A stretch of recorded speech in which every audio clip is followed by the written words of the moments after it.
हमें कहते हुए गुरेज नहीं होगा कि हमें अपनों ने लूटा, गैरों में क्या दम था और किश्ती वही डूबी जहां पानी कम था। और अंग्रेजों को मार के भगाने वाली जो जातियां थी, 578 जातियां पूरे देश में, 193 जातियां उत्तर प्रदेश में। माननीय अधिष्ठाता महोदय, अभी मैं आया था, आमंत्रित था, लोकसभा अध्यक्ष आए हुए थे। उन्होंने कहा था कि निचले पावदान पर गरीबों की आवाज सदन में पहुंचना चाहिए, उस पर विधि सम्मत कानून बनना चाहिए। अगर संविधान में संशोधन की आवश्यकता हो तो भी संशोधन करके उन कमजोर वर्गों को विकास की मुख्यधारा में लाना चाहिए, यहाँ कह के गए थे। मैं इतने कहूंगा कि जो देश को आजाद कराने वाली जातियां हैं, जिन्होंने कानून से उजाड़ा अंग्रेजों ने 12 अक्टूबर 1871 को, क्या वैसे रोड पर रहेंगे? वो भीख मांगेंगे? वो भीमहीन रहेंगे? जब उनका कानून से जमीन छीन लिया गया है तो कानून बनाने का अधिकार कानून दिया गया है। उन भूमिहीनों को जो छीनी हुई जमीन है, जिनको अंग्रेजों ने छीना था, उसे वापस किया जाना चाहिए। मेरा इतना कहना है बस। ऐसे हमारे लोग जो सड़क तो हाईवे तो था नहीं, सबसे पहले मुकाबला नदियों से आए थे। नदी के किनारे नदियों पर आश्रित होने वाली हमारी निषाद राज जाति थी। और आज के दिन में भगवान राम को तो पार उतार दिया।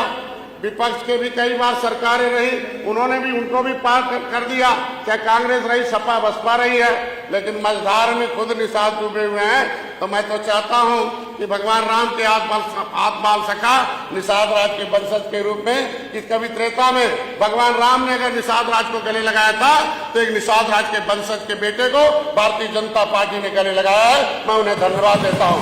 लेकिन इन वंशजों के लिए जो किया प्रधानमंत्री ने, जो किया माननीय मुख्यमंत्री ने, उसको भी अभिभाषण में नोट है कि कभी कोई एक ईंट नहीं रखा इन लोगों ने। उस किला खुदाई हुई 1977 में, सरकारें रही तो सब उठा के लेके चली गई, कुछ है नहीं वहां। लेकिन आज निषाद राज का पार्क बना भगवान राम के साथ। निषाद राज भगवान राम के उस मित्रता का एक 56 फुट की मूर्ति भी लगा और 100 एकड़ में पार्क बना हुआ है। इतिहास कायम हो गया। मैं धन्यवाद देता हूँ सरकार का बनेगा। मैं यही कहता हूँ कि आज के दिन में कि उसको निषाद राज के किले को फिर से बनाने के लिए अभी अभिभाषण में पिछली सरकार ने वहाँ निषाद राज की संस्कृति को फिर से लाने के लिए काम किया है। मैं कहता हूं कि भगवान राम के साथ निषाद राज की मूर्ति भी लगी, उसमें भी पिछले बजट में हमारी सरकार ने काम किया है। निषाद राज के साथ और महापुरुषों की मूर्ति लगी है। जितना अतिथि भवन है अयोध्या में, वो सारा निषाद राज के नाम से बना हुआ है। मैं धन्यवाद देता हूँ सरकार को। लेकिन मैं तो नहीं कहूँगा, आज के दिन में इस 2000 जो प्रधानमंत्री मत्स्य संपदा योजना के माध्यम से 2020 से 2025 तक हजारों हेक्टेयर तालाब का हम लोगों ने उनको अनुदान देकर निर्माण किया, आधुनिकीकरण किया है, रेलिंग यूनिट लगी है। हजारों लोगों को ग्राम सभा के पट्टेधारक, अंग्रेजों ने fisheries act, mining act, ferries act बनाकर हमारा सब कुछ छीन लिया था। पहली बार हम अपनी सरकार को धन्यवाद देते हैं कि केंद्र में मत्स्य मंत्रालय बना और उत्तर प्रदेश में मत्स्य मंत्रालय बना, जिसका हमें मंत्री बनने का अवसर प्राप्त हुआ। पहली बार है कि हजारों जो संख्या में मत्स्य पालक जो हैं, उनको हमारा मुख्यमंत्री संपदा योजना के नाम पर हमने उनको अनुदान देकर उनको विकास की धारा में लाया है। पिछले हमारे यहाँ कहना, क्योंकि केंद्र सरकार से 67 साल में ऐसे जो उजड़े लोग हैं, देश को आजाद कराने वाली जातियां हैं, 67 साल में पूरे देश में मंत्रालय तो था ही नहीं, बजट का सवाल ही नहीं होता है, तो उनके विकास के लिए केवल 3000 करोड़ रुपया दिया था।